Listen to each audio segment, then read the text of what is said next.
Hello, everybody, and welcome to Starting Small Music. I'm Justin McCormick, and you're about to hear a conversation with an artist, musician, and music industry professional on their journey and how they got to where they are today. At Starting Small, we like to take you on a journey uncovering the untold stories of your favorite songs and artists. So sit back, relax, and enjoy the show. Just keep a smile on your face and it'll be okay. Try not to be bitter, you gotta do it either way. Keep a smile on your face and it'll be okay. So when life throws a jab, you gotta duck out of the way. What's going on, everybody? Welcome back to the Starting Small Music Podcast. Today we have guitarist Wade Davis with us. How you doing today, Wade? Pretty good, you? Good, man. So getting right into your story, where did you grow up and what was your childhood like? So I grew up in South Carolina, town called Honea Pass, South Carolina. It's upstate, it's about an hour south of Greenville. And really, as a kid, I always wanted to be a rock star. It's kind of a joke for a long time, but my dad got me into like 80s hair metal when I was real young, probably in elementary school or so. And I always said I wanted to play guitar, never really took the time to do it. And then I think I was like 13, something like that. My dad, me and him went to the pawn shop, and he's a construction superintendent, and at the jobs they just like throw away tools when they're done with them or whatever. Yeah. So yeah, he had like $100 left at the pawn shop and told me to go pick a guitar off the wall, and I was like, okay, now I have a real guitar, so I guess I have to like actually learn how to do this thing. Yeah. And it just kind of went from there. Luckily, there was a nice music scene back at home, so it didn't take long for me to kind of get into the local bar stuff. But yeah, man, did that, and then moved to Nashville a couple years back. I think it was 3 years ago. Moved to college, came to Belmont, and just kind of doing the thing from there, I guess. For sure. Now you mentioned 80s hair metal. I feel like it's cool because I feel like most musicians like our age like came off having parents that were in that scene. Who were some of like the first bands you remember listening to or gravitating towards during that age? And Twisted Sister was like my band. Yeah. I like fell in love with them from the start, and then from there, I don't really even know. Twisted Sister, I really got into Motley Crue for a while there, and then once COVID hit, it was like I went down like a new metal kind of rabbit hole. but yeah, Twisted Sister was probably the first one that like really got me down like a rock train, kind of wanting to do that thing for fun. Now that first guitar that your dad got you at the pawn shop, was it an acoustic or have you been shredding on the electric ever since you started? Yeah, it was a Squire Stratocaster. I don't know what year it was. It was probably from early 2000s, late 90s or something, but it was a Sunburst Strat with I think it had a white pick guard on it when I bought it. I don't know. I switched the pick guards like 5 different times on it, so I don't really know what it was, but I think it had a white one when I bought it. But I kept it for probably 2 years and then traded it in and bought an acoustic because I needed an acoustic and had like 4 electrics at that point. Now I don't know how you feel, but I mean I feel like the Squire. I mean even though it's a cheap guitar, it's got like it's fun to play on. You know, it's easy to solo on. They're hit or miss, but they're really good guitars. I heard a guy one time talking, I don't remember who it was. I wish I could remember who told me the story, but there was some really big session guy and he played a pink Squire Strat, and he played that like his whole career. He was making albums with A-level artists, and he still played that Squire Strat like all throughout. And it sounded fine. You never know the difference. And from there on, I was like, all right, it doesn't matter about the guitar. It's more about the player than it is how much the guitar cost. But So in high school, did you start kind of forming like bands with your buddies, or what was that? What was some of your first gigs you started playing? so in high school, I started I think I was 15. I started playing there was a band back at home called the Tailgate Homeboys. It's kind of a funny name, but they were some of my really close friends. They were all my parents' age. So 40s to 50s era or age frame, but they were kind enough to let me get up and sit in with them and play songs in a live setting. And I thought that was so cool. And just from meeting people that they were friends with, going out to gigs and stuff, um, got connected with some of the other local guys. And there was a band called the Anna Lee Band that needed a guitar player. And so I started doing that. And I played with them on and off for about 3 years. And about a year before I moved up here, I started playing with another band back home. But in high school, I didn't play outside, like, because I went to the Fine Arts Center in high school. So um, we got to do jazz performance and things like that during school. Yeah. So outside of school, I didn't really play with anybody under the age of probably 30. Just that was who the musicians that were getting paid. Those were those guys. So I was like, I want to get paid as a musician. So I think I'll start hanging out with these people and see what they're doing instead of hanging out with the teenagers who are playing house shows for free, you know? Right. How do you think that helped you, like kind of jumping in with guys like that? I think it helped me a good bit because when you surround yourself with people who are players that you want to be, or not necessarily players that you want to be, but players that are better than you and things like that. When you surround yourself with those kind of people, it makes you want to do better. It makes you want to be a better musician. It makes you want to surround yourself with better people.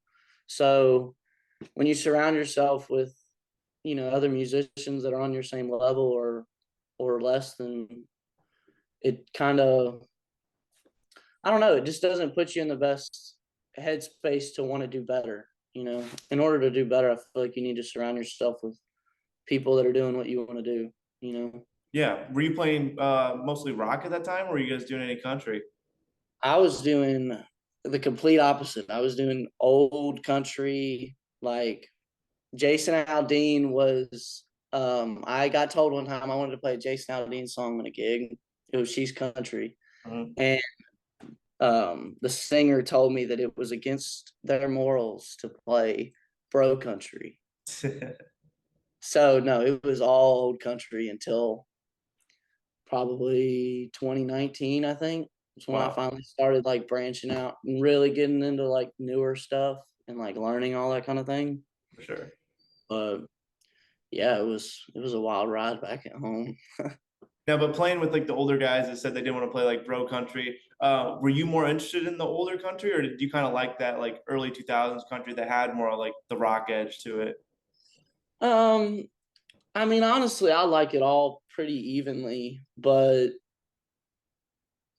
I did like playing the newer stuff because the crowd engagement, like the interact or the wow, that was not the correct word at all, but the engagement that the crowd offers with the newer, it's more upbeat, more rocking kind of vibe. It just kind of gets the crowd going more. So I was trying to push towards that because I'm trying to make a career. And if the crowd's more happy, then that means that they're going to pay more to come see the show. For sure. So that was where I always leaned toward, what made the crowd happier. Because we were doing cover band stuff at that time. It wasn't, we'd play like one original a night, maybe two originals. Yeah. So yeah, I was just trying to make the crowd happy. And I thought it was funny. But I guess you could say I kind of gravitate more towards that 2000 stuff just because it's got more of a driving beat to it, a lot of it. But Now, take me to like your senior year of high school. What are you thinking about the plan is after graduation? so my senior year of high school it was interesting because I didn't know what I wanted to do. I knew I wanted to play guitar, but I didn't know if I wanted to just move to Nashville and play guitar and try and make it, or if I wanted to go to school. Or there was a school in North Texas that I was thinking about taking jazz studies at, but I really wanted to be in Nashville because I don't know. I was just, as a guitar player, like I was always kind of told from all the music stuff that I'd ever watched, like Nashville or LA. And I wasn't big on the idea of LA.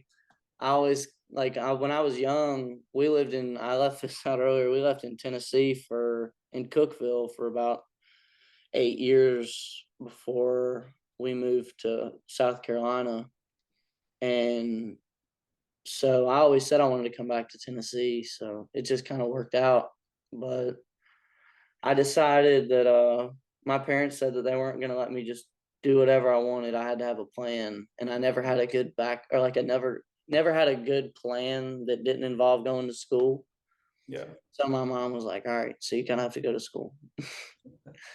So I'm not complaining. I mean, they put me up at Belmont, and it's been really nice. What do But you end up picking to study at Belmont? music business. I was gonna do the MTSU program because they have something really similar, but at MTSU the degree was like a bachelor's of science, and at Belmont it was a bachelor of business administration. So I was like, I feel like it would be better to have the bachelor's of business administrations, considering the school thing is kind of a fallback Yeah. or something to fall back on. So, but yeah, that was ultimately why I wound up going with Belmont instead of MTSU, because MTSU was offering a lot better scholarship program or a lot better scholarships and things. I remember But you had mentioned in the round podcast that like mostly the reason why you wanted to get the music business degree was kind of like seeing a lot of guitarists do like the guitarist and like doing a little tour managing like when they're first starting on the road. I mean, that you're already coming into it with like a music business mindset. How do you think that's going to help you down the road? I'm hoping that it's gonna help me because later in life, I'm not gonna be able to play guitar and tour my whole life and make money with it probably. I Yeah. mean, just realistically, I feel like after a certain age, I'm probably gonna start coming off the road and things like that. But that's kind of I wanted it for that reason more so when I'm, you know, taking a step back maybe from guitar and I want to add or maybe I want to start a business, maybe I want to start a music company or a music store, who knows what. You Yeah. know, hopefully it'll help out with that as well, but like you mentioned with the guys playing guitar and tour managing, I see some people out there tour managing and don't get me wrong, I by no means think I'm a good tour manager. I did it a little bit with some artists here and there, but school definitely doesn't teach you everything you need to know. You Yeah. need to if from what I've seen at least, if you want to really tour manage or MD and things like that, school will help, and it'll help show you certain things that the business kind of already expects you to know, which is nice. But other than that, my best suggestion for learning how to learning what things to do as a tour manager or as an MD are talking to good ones. If you've been on the road with somebody that you respect as a tour manager, just ask them like, hey, can you send me like a mock email of what you send for an advance email to a venue? Because like I was doing some things with Noah Hicks when I was playing with him, Mhm. and I really didn't know much about MDing, and our tour manager was kind of leaving at the time as well when I was coming into that position, and I had a lot to learn there in school. Like I was in an artist management class, but it was more on the day to day end. So I wasn't really getting that tour manager skills, more so day to day managing skills. Yeah. Just talking to people that you're on the road with and getting advice from them, I feel like is a really good way to do that. Or even if you're not on the road, you're going to Live Oak, or wherever, talking to your friend or meeting people, talking to guys that are on the road and just being like, hey, I was wondering if you'd want to grab coffee or grab lunch or something. I kind of just want to pick your brain about some stuff. You would be surprised at how many people are very open to just having coffee with you or getting lunch and talking to you about that kind of stuff. For sure. Now take me back to when you first moved to town. you probably started getting on the Broadway scene. I know you still play on Broadway. How did you pick up some of your first gigs? Man, I moved to town in 2020. It was August of 2020. And I mean, I was a freshman in school. My first year, I kind of just partied, to be honest. I didn't really go out to the music scene much. We would go to Lonnie's Western World down near down near Printer's Alley, but I didn't really do much other than that freshman year. But sophomore year, I kind of started getting away from Belmont a little bit. Started going to I talked to some friends and some guys were like, dude, you need to go to Live Oak, you need to go to Whiskey Jam. And I was like, perfect. And um I had just gotten my 21st ID at the time. But yeah, no, so I started going to Whiskey Jam and Live Oak and progressively Red Door from there, just because that's where everybody else was going. And man, I just started talking to people. Just if you thought you knew somebody, even if you didn't, be like, hey man, like, sorry, I thought you were one of my buddies, but figured I'd come introduce myself. I met Cody Bradley that way, and me and him are friends. I thought he was another guy that I knew, and sure enough. But just going out and meeting, just talking to if you can go to Whiskey Jam with one friend that maybe he's been in town for a couple months, whatever, you just go out with them, meet all the friends that they introduce you to, and more if you can, whatever. And friends hire friends. So the more connections and the more people you know in the town, I think it definitely helps. But I kind of got my first gigs really just doing that. I made friends with a big friend group in town. We all kind of just became, I don't know, it was like there were like 3 or 4 different little friend groups, and then they all kind of combined, and it was just one big one from there. And it was a lot of artists and a few guitar players, and so all the artists needed guitar players, and that got me playing Live Oak and some Whiskey Jams here and there. And like I said, from there you just kind of meet people. I met Noah at Live Oak actually, and not long later he needed his guitar player had left, and he reached out from literally seeing me at Live Oak. So that was really cool. Now, so you play guitar for Lauren Watkins, now on the road. How did you guys meet? Did you guys meet on the bar scene, or was that through like So connection? with Lauren, we I was out with Noah on an Ernest run, and Lauren's a friend of mine, Chris Gladden. He plays for Morgan now. Mhm. He texted me and said, "Hey, I got this fill-in weekend. It's 10 roof run. Memphis, Birmingham." Told me what pay was, whatever, and I was like, "Yeah, I'm free. Put me down. I'm cool with it." And he said he would send my information to management. And I'm thinking, this is a 10 roof run. Like, we have management involved, but all right. And sure enough, the next day, so it was the second day of this Ernest run with Noah.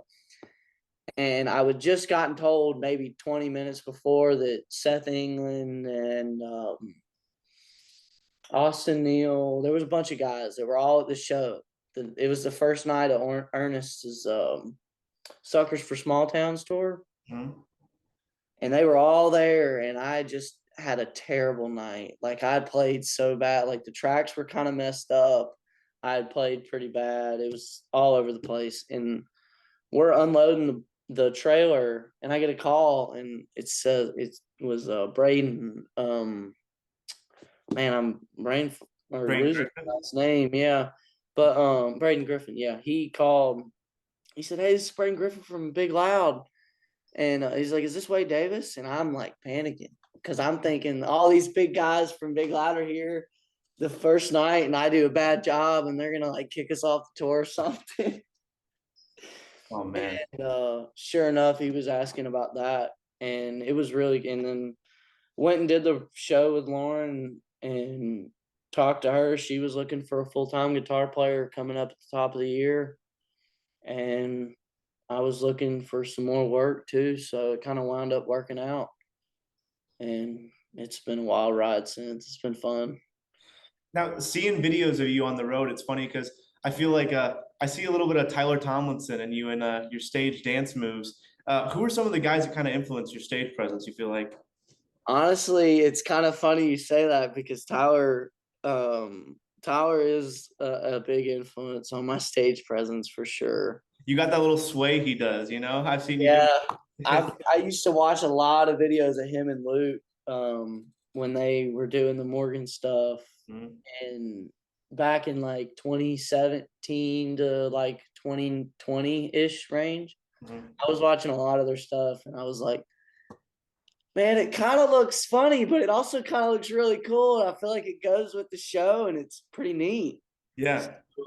over time, I've kind of tried to work that in, but with all the, like we were talking about earlier, I was big into that. I got into that new metal stuff and had some friends that were into that scene, and watching how they work the stage is just really, it's really interesting. And how they do the bouncing thing on some of the heavier parts, and I don't know, just watching different guys and how they can really like engage the crowd without being too much. Like Yeah. I have a friend at home that used to play for Ashton Craft for a while, and he's doing some other stuff now, but he has a very unique stage presence, and it resembles Tyler's as well.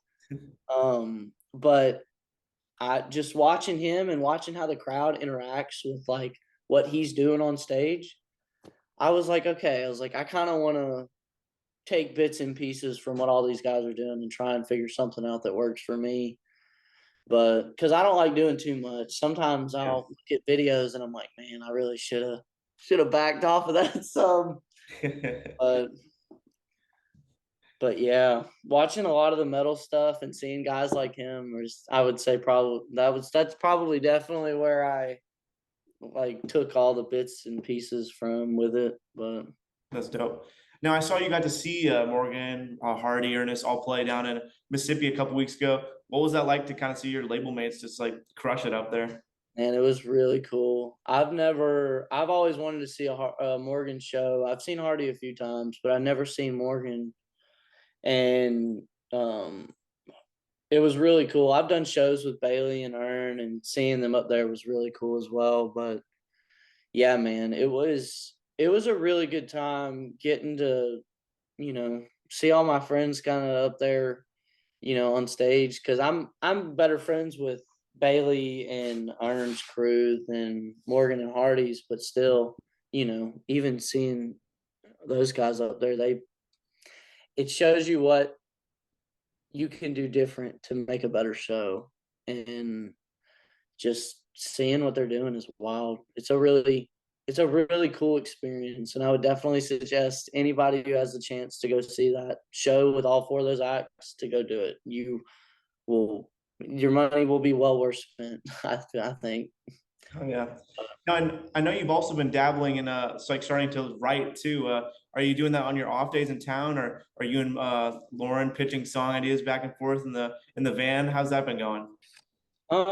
It's kind of really, so far it's just been on my off days kind of thing, which school just let out last week, so I've got a lot more free time, and I'm really wanting to try and get into it some more. But yeah, I try not. So I haven't done too much writing, only a little bit here and there. I've been wanting to get into it more though. Me and Rocky had talked about doing some things here and there. Yeah. And I've talked with some other people about it, but I try not to bug the artists I'm playing with too much on a writing sense, Hmm. because like when I was with Noah, at least, I don't know. It's just, that's kind of, I feel like it's almost like a family member trying to write, You're like work crew, but you're also really personally connected, so you feel bad saying no. Hmm. So I don't know. I don't like to put artists in that situation, even if it isn't like that, I guess. But yeah, I really just kind of trying to. I've got a lot of friends in town that are doing a pretty good job with their writing skills, and um, just trying to see what I can learn from it. I'm not really sure if writing's a venture that I really want to go down and try and pursue or not, but I'm always open to trying new things, so we'll see what happens. For sure. Now, I like Right. to close my interviews by asking, what's a piece of advice you've learned along your journey that you'd give to some of the other musicians out there that want to be in your spot? My biggest piece of advice I would probably give is network. And I know it sounds a lot easier said than done, but it really is that easy to just do. Um, Being in school, you hear kids ask professors and ask guest speakers all the time, like, what do you do to network? Like, how did you network when you moved to town and things like that? And it's almost kind of funny to hear when you see how easy it is to meet people in this town, because there's this sense of community, and you hear about it all the time, but there really is a sense of community in this town, especially with the musicians and the artists. And people want to help each other, I feel like, or at least that's how people have brought me in like that, so I try to do the same for my friends as well. But um I would definitely say, just, if you hear of a writers round and you know one person on the bill, go. Doesn't matter if you only know one person, go to the writers round. If you've got time, at least, don't be stressing yourself out too much, because I did that at one point too. Mhm. But if you have the time, just go. Talk to your friend that's playing, and they're playing in that writers round with people that they probably don't know either. So they probably just met them, and if you're friends with them, then you can meet them too, most likely, you know. And then now you've got 5 friends instead of 1 at the Sure. same bar. Yeah. And just kinda constantly doing that. If you have a day off and whiskey jam's happening, or there's a round at Live Oak or the local or wherever, you got a friend playing a show, go see him. Go see your friends play. Go do that kinda thing, because the more people see your face also, the more they're gonna think of you. Yeah. More you're out at bars, or no, I don't want to say bars because that can be a negative connotation, but or it can have one. But the more you're out at shows or things like that, where a lot of these guys that are doing what you want to be doing, at least, are at, just go. Go hang out. If even if you don't talk to them, I mean, I would suggest talking to them, but if you don't talk to them, you know just having your face there and them seeing you, and then them seeing you more and more times, is gonna just, it's gonna lead to you getting calls or getting texts, or them throwing your name in for a gig or whatever. No doubt. Things like that. Just network, network, network would be my best piece of advice. Hey guys, thanks for watching. I hope you guys enjoyed this episode. Make sure to subscribe and leave a comment, and check out my music on all streaming platforms at Justin McCormick. See you guys next time.